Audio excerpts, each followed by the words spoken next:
So in Seekers of the Storm, our antagonist is the false sun. And the false sun is a construct of 3 parts. The first is providence. False sun is made in his image by Lemurians that are very scared to be without providence. Aurelianite, with her captors gone, is now reaching beyond her cage. She's trying to get out and she has no jailers anymore to keep her inside. So we're seeing her exploring new abilities in this DLC.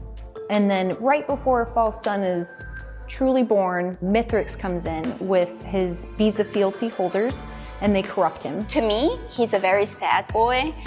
He got betrayed. We had a lot of fun making him, and he's very crucial to the lore. I'm really excited about when players find out who he is actually in the game. We come in as fans of the franchise that are trying to make good on a thing. We always fall back on the idea of like, is this interesting and is this fun? I wanted to feel like everything around them is supporting the storytelling. I want them to stop and look at the environment and be like, wow, this is pretty.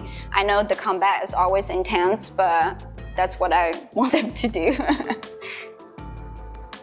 The very settings and location that we chose for this DLC is actually very heavily based on lore. Sometimes we would like to pick an enemy and we want to build an environment around it. And that's a thing where Risk of Rain do a lot, where, for example, in Abyssal Depths, the special enemy there is Imp, and there's actually a lot of lore attached to it. So we kind of want to keep that consistent for our new DLC stages as well. As I was writing for Seekers of the Storm, for every log that came out, there were 10 dead logs that never will see the light of day. But you know, out of those 10, 3 of them, they just weren't in the right place at the right time. If someone is out there who just wants a bunch of content, cool, we got you covered.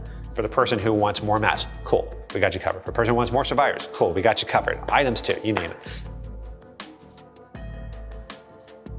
The design intent for day and night version for Verdant Fall is that we want the player to be able to experience the different take on a familiar stage that they're already been through.